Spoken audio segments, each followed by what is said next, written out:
So basically, he wanted to stop the Austro-Hungarians' empire control over Bosnia, which is why. So they wanted to join Serbia, I think. Okay, right. I just wanted to check. Take 5. All the cameras recording? Is the audio recording? Yep. Okay. Are the cameras recording? That's what you want to do. That one is not. Memory card. Oh. Don't start this again. Recording.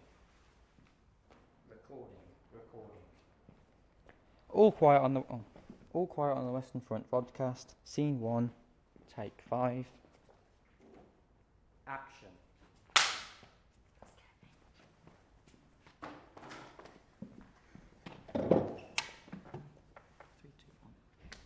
This book is intended neither as an accusation nor as a confession, but simply as an attempt to give an account of a generation that was destroyed by the war, even those of it who survived the shelling. Welcome to this Vodcast, in which we're going to be talking about the 1930 and 2022 film All Quiet on the Western Front. We will be discussing the context of World War I, and more specifically, the roles within the films, alongside the contrasting differences between the 1920s and Action! We will be discussing the context for the World War I, and more specifically, the roles within the film, along with the contrasting differences. To start off, let's dive into some context. World War I started in 1914 after Austrian-Hungarian Archduke Franz Ferdinand was shot by Gavrilo Princip, a Bosnian Serb nationalist who was part of the Black Hand Gang, a Serbian Nationalist Society group. He wanted to see Bosnia be a part of the Serbian nation. They were supplied weapons by rogue members of the government. Wasn't there two major alliances during World War I? Yes, in fact, there was the Triple Entente, which was an alliance between France, Great Britain and Russia in fear of Germany dominating the continent, and the Triple Alliance between Germany, Austria-Hungary and Italy. Germany wanted to expand their empire, offering to help Austria-Hungary after Franz Ferdinand was shot. Adding on to what Taylor just said, here's a quick recap of World War I and how it started.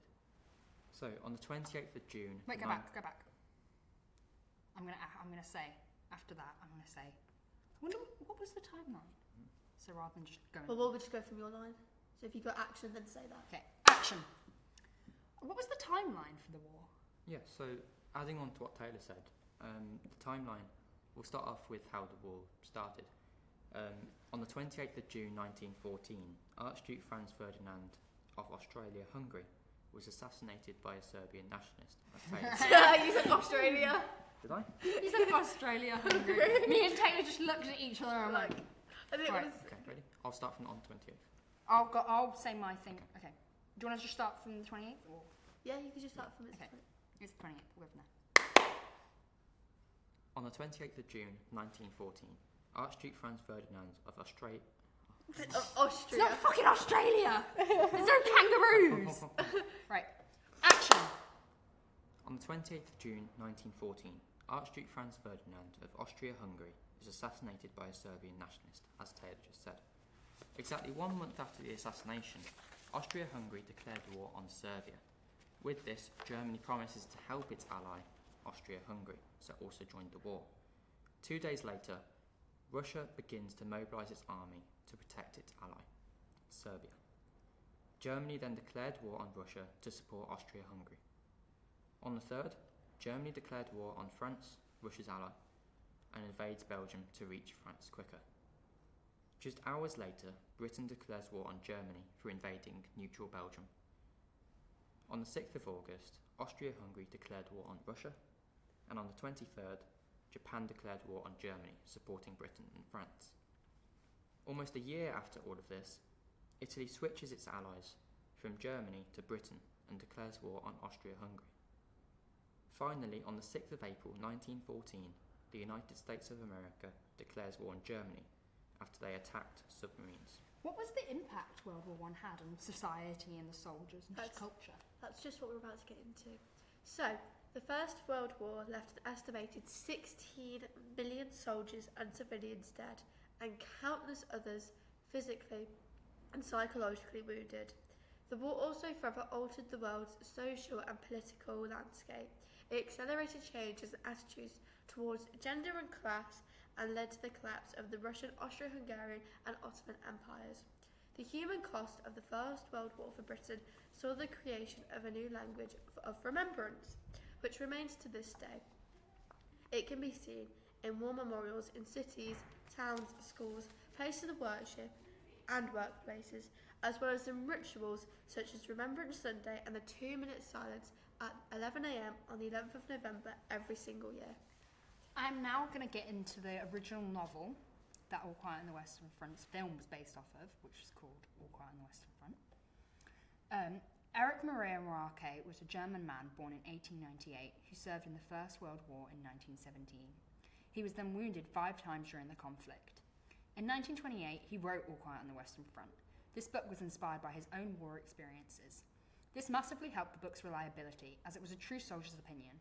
This helped the book sell alongside it being quite against the grain. The fact he was German could add to the novelty of the book, as Germany was a very nationalist country. This book could potentially be seen as going against Germany. The book was then banned and publicly burned in Germany in 1933. This further shows the impact that the book had. Even the Nazi Party had feared it. Some other films of this time include Hell's Angels in 1930, A Farewell to Arms in 1932, The Lost Patrol in 1934, and Grand Illusion in 1937. Many of these films follow the pattern of the time of showing the harsh brutalities of war, possibly inspired by All Quiet on the Western Front's novel in 1929. We're now going to move on to the roles that took part in the creation of this film.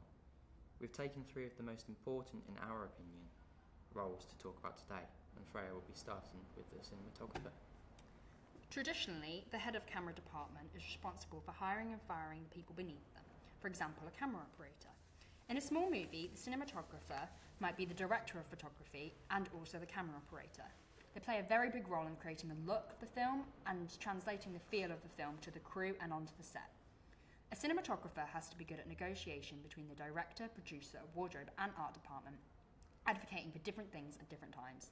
They really turn the image in the director's mind into a reality. The cinematographers in the 1930s, All Quiet on the Western Front, were Arthur Edison and Carl Freund. Arthur Edison used the method of fluid and mobile camera work and the use of tracking and panning shots using a camera crane. This helped to create a smooth flow throughout the film. The method Arthur Edison used to create the film was 2 negative cameras side by side, one negative edited as a sound film with the other being edited as an international sound version. Near the beginning of the film, Arthur Edison uses the practice of an over-the-shoulder shot to show the boys leaving their old life behind to go to war. This same shot is then used at the end of the film to show how each of the boys have now lost their lives. This worked well as it created an impactful scene for the audiences, showing them how much war changes things. Now to talk into another very important role, the director, Lewis Milestone. He worked to convey how brutal war focuses on implying the horrors and used visual storytelling rather than just using gore.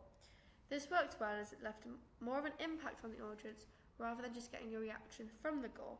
Milestone also served in the photographic unit of the Army Signal Corps during the war. The director created a film on the German perspective, even though he had no idea.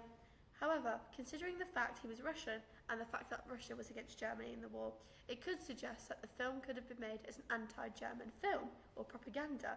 It would explain why the film was banned by Germans and the Nazi Party. As a director in the 1930s, he would also have been responsible for choosing the location of a film or set, which today would now be called the location manager. Lewis chose the location of the film to be primarily in the Czech Republic, with some scenes filmed in Belgium and Germany. And now the editor, who I think is the most important, but you will both disagree. We wish we agreed. A film editor selects, cuts and assembles raw footage into a finished product, collaborating closely with the director to shape the narrative and emotional impact. Their work involves making creative choices and which takes to use, how to sequence them, and integrating sound and music to create a cohesive and compelling story. Key responsibilities of this role includes storytelling, pacing, selecting footage, assembly, sequencing, collaboration, and refining the cut. A lot of responsibilities. The editor of the 1930s All Quiet on the Western Front was Milton Carath, who was born in 1899. He was an American film editor, and for a period of time in the 1930s, a film director. Milton Action. Milton edited a total of 129 films during his career. Gosh. He spent his entire career working at Universal Studios, who served as the core of Universal's editing department for a span of some 40 years. He had been selected as a member of the American Cinema Editors. The editing of 1930s All Quiet on the Western Front was truly groundbreaking for its time. Milton used the method of combining film and sound to create the finished product, meaning every single sound in the film was added in post-production. God. The editor worked with the director to essentially plan his shots as if for a silent film, and added sound later through dubbing and sound effects. This was a bold move and extremely difficult for Milton, however saved a lot of money and time for the director. Must I have can been very imagine. tedious. Yes. That now links nicely into the public response in English-speaking countries, which was overwhelmingly positive. Some critics remarked on its directional genius, sensitive performances, and remarkable camera work. Overall, the public was especially affected by the film's content. The magazine publication Variety described the film as harrowing, gruesome, morbid tale of war. Overall, the cultural impact of the film was huge. The realistic show of war changed attitudes towards war and pacifism. Great impact. Great impact. Shortly after the book's publication, All Quiet on the Western Front was condemned by rising right-wing nationalist movements, especially the Nazis, for several interconnected reasons. The first being that the book portrayed German soldiers not as glorious patriots but as traumatised young men. The Nazi Party's ideology demanded that soldiers should be labelled as heroic. More in-depth facts include that when the film was first screened in Berlin, Germany, Nazi activists released itching powder, let loose white mice, and physically assaulted the audience. Under the Nazi regime, the book and film became permanently prohibited. Action. And now moving on to the 2022 version of the film on Netflix. Let's start with Action. Now moving on to the 2022 version of the film on Netflix. Let's start with the public response and This is the part you always struggle with. Yeah. This is the single paragraph you start with can't the do. public response on success. Right, no, wait, let me. Action! Now moving on to the 2022 version of the film on Netflix. Let's start with the public response and success of the film.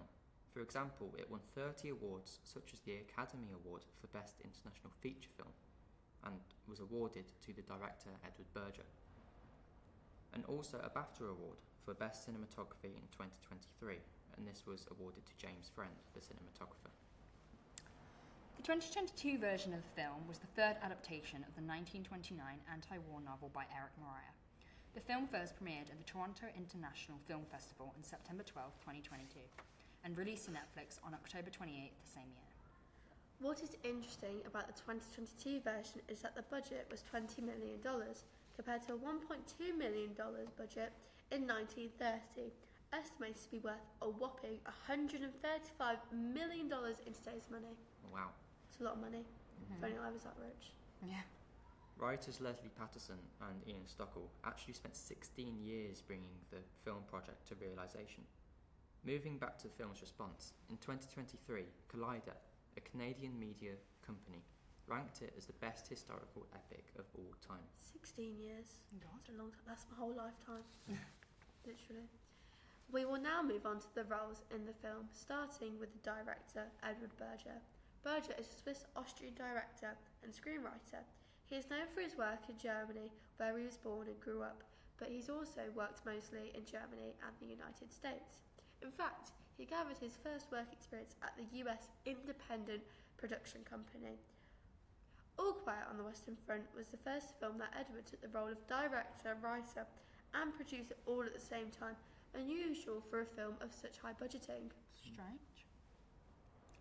James Friend is a British cinematographer, best known for his work on All Quiet on the Western Front, actually, which earned him the Academy Award and BAFTA Award for Best Cinematography. Friend grew up in Maidstone, Kent, where he attended Sutton Valence School. He was awarded a Fellowship Award from the He was awarded a Fellowship Award from the Royal Photographic Society for his film work in 2020. James has been a cinematographer for 22 films, 14 TV shows, and 5 miniseries. James Friend, the cinematographer, said that the film consisted of speaking for weeks on end to talk about shots and breakdown scenes with the director. So it's clear that talking to the director was an important part of his method. This helped keep a concise scene throughout the film. The cinematographer used the method of keeping the camera at the soldier's eye level to give the audience the feel of actually being a soldier. This point of view worked well as the audience would be further engrossed into the film. James' Friend's working practice was to rarely use wide shots, as to convey the feeling of being confined to the trenches. This worked well as kept the audience immersed in the film.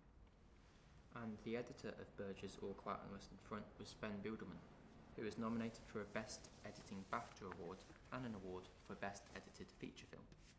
Biedermann started out by editing music videos and commercials. He has cut more than 500 commercials and over 150 music videos. All Quiet on the Western Front uses a creative contrast between slow and wide shots for peaceful moments and fast-paced, handheld, claustrophobic cuts for combat scenes. Action. He has cut more than 500... Action. He has cut more than 500 commercials and over 150 music videos. All Quiet on the Western Front uses a creative contrast between slow and wide shots for peaceful moments and fast-paced, handheld, claustrophobic cuts during combat to create an immersive and chaotic atmosphere. The editing of a film is just as important as the cinematography. Freya may disagree. We'll move on. Move on. Unfortunately, we're coming to the end of our podcast now. Over time, the methods for different roles in film have changed massively. Absolutely. The role of editor has changed a lot more than people think. Because filming was so expensive back in the 30s, there were less cuts, resulting in longer shot lengths. In the 1920s to 1930s, the average shot length was around 7 to 12 seconds long, compared to today's average shot length of just 2 to 3 seconds. This is usually also due to the ages of an audience. As generations move on, their attention span reduces, so they prefer shorter shot lengths than a 13-second shot. Not only have the methods changed in an editor's role, but also how much more difficult the role was back in the 1930s.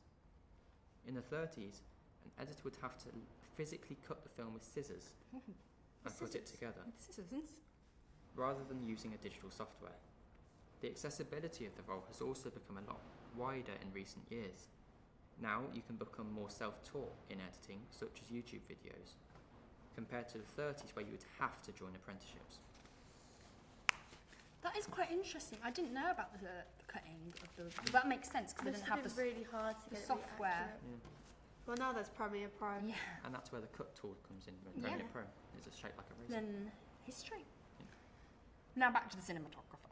In the 1930s, cinematographers would have had to work with bulky, heavy, and manually operated...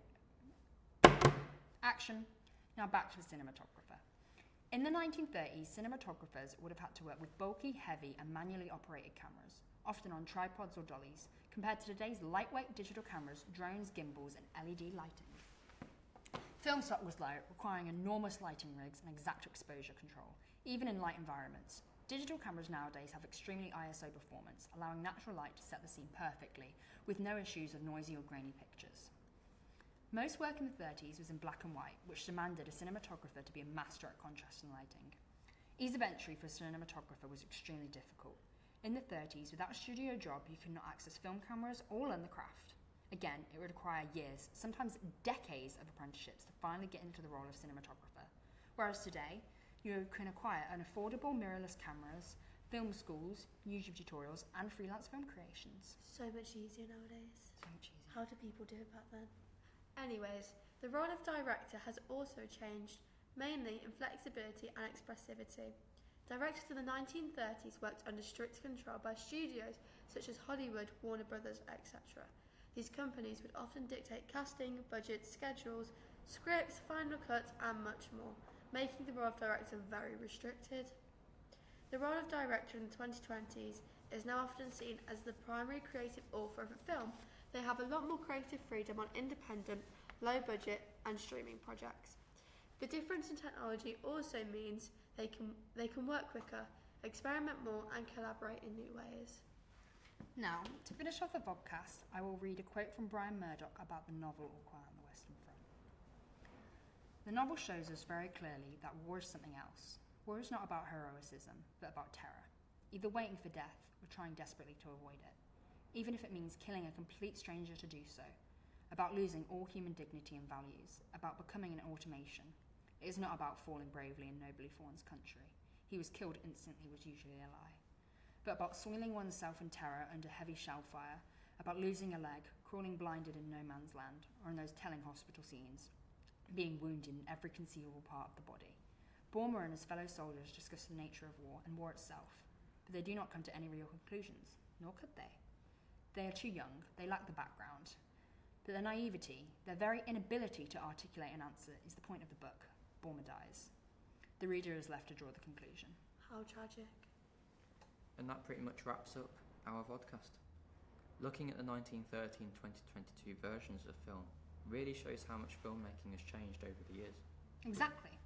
Even though the methods of filmmaking have changed so much in almost 100 years, the story of All Quiet on the Western Front still has such an impact on an audience today. It does. Thanks for watching, and we hope you enjoyed our breakdown. Bye.